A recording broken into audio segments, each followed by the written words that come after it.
Hello everyone, इस video में जानेंगे कि कैसे आप मार्क सॉफ्टवेयर से डायरेक्टली GST-A1 पोर्टल पर अपलोड कर सकते हैं। सबसे पहले जानते हैं कि GST-A1 क्या है। GST-A1 मंथली या क्वार्टरली रिटर्न है जिसे GST में रजिस्टर्ड सभी टैक्स पेयर्स को फाइल करना होता है और इसमें आपको आउटवर्ड सप्लाईज की डिटेल देनी होती है। यानी कि जिस मंथ की आप रिटर्न फाइल कर रहे हैं या फिर जिस क्वार्टर की रिटर्न आप फाइल कर रहे हैं और उसमें जितनी भी टोटल सेल्स हुई हैं उसकी रिटर्न की डिटेल आपको देनी होती है। और मार्क सॉफ्टवेयर में आपको प्रोविजन दिया है जिससे आप अपनी GST-A1 को आसानी से सॉफ्टवेयर से ही डायरेक्टली पोर्टल पर अपलोड कर सकते हैं। तो आइए अब इसका प्रोसेस देखते हैं। तो इसके लिए सबसे पहले आपको GST पोर्टल पर API एक्सेस को इनेबल करना होगा, जिसके लिए आप www.gst.gov.in पर आएंगे, लॉगिन पर क्लिक करेंगे और अपना user name and password mention करेंगे। देन जो भी कैरेक्टर्स आपको यहाँ इस इमेज में शो होंगे वो यहाँ मेंशन करके लॉगिन कर देंगे। फिर अब आप टॉप राइट साइड पर आएंगे और यहाँ से माई प्रोफाइल पर क्लिक करेंगे।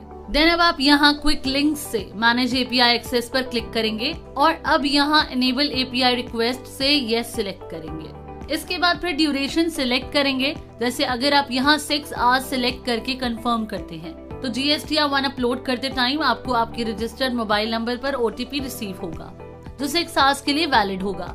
यानी कि फिर आप 6 घंटे में कितनी भी JSON फाइल अपलोड कर सकते हैं और 6 घंटे के बाद जब आप दोबारा रिकंसाइल पर जाएंगे तो फिर JSON फाइल डाउनलोड करने के लिए आपको फिर से OTP प्रोवाइड करना होगा। और इसी तरह अगर आप 30 डेज सिलेक्ट करते हैं तो 30 डेज में आप कितनी भी JSON फाइल अपलोड कर सकते हैं और 30 डेज के बाद आपको फिर से OTP प्रोवाइड करना होगा। तो अपने अकॉर्डिंग आप यहाँ ड्यूरेशन सिलेक्ट करके कंफर्म कर देंगे। इसके बाद आप सॉफ्टवेयर पर आएंगे। अब या तो आप GST से GSTR सेटिंग्स से कॉमन GST सेटिंग्स पर आकर यहाँ GSTN यूजर नेम मेंशन करेंगे या फिर ई-वे से लॉगिन डिटेल्स पर आकर यहाँ एडिट करके GSTN लॉगिन डिटेल्स मेंशन कर लेंगे।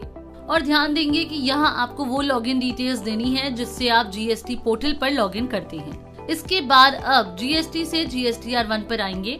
देन पीरियड सिलेक्ट करेंगे जिस मंथ या पीरियड की आप GST-R1 अपलोड करना चाहते हैं और फिर शो पर क्लिक कर देंगे। फिर GST-R1 रिटर्न्स पर क्लिक करेंगे। फिर GST-R1 को आप जिस फॉर्मेट में अपलोड करना चाहते हैं वो फॉर्मेट सिलेक्ट करेंगे। जैसे यहाँ GSTN JSON फाइल सिलेक्ट करेंगे, फिर यहाँ अपलोड लाइव सिलेक्ट करेंगे और ध्यान देंगे कि ये ऑप्शन तभी शो होगा अगर आपने सॉफ्टवेयर में GST की लॉगिन डिटेल्स मेंशन की होगी। अब ऑथराइज्ड सिग्नेटरी पैन मेंशन करेंगे और ये मेंशन करना मैंडेटरी है। ओके करते हैं। फिर अगर आप चाहें तो यहाँ से इन ऑप्शंस को सिलेक्ट भी कर सकते हैं कि आप B2B credit note registered nil entries in exempted, B2C credit note unregistered nil entries in exempted को इंक्लूड करना चाहते हैं या नहीं। इसी तरह आप सिलेक्ट कर सकते हैं कि आप HSN समरी और डॉक्यूमेंट डिटेल्स को इंक्लूड करना चाहते हैं या नहीं।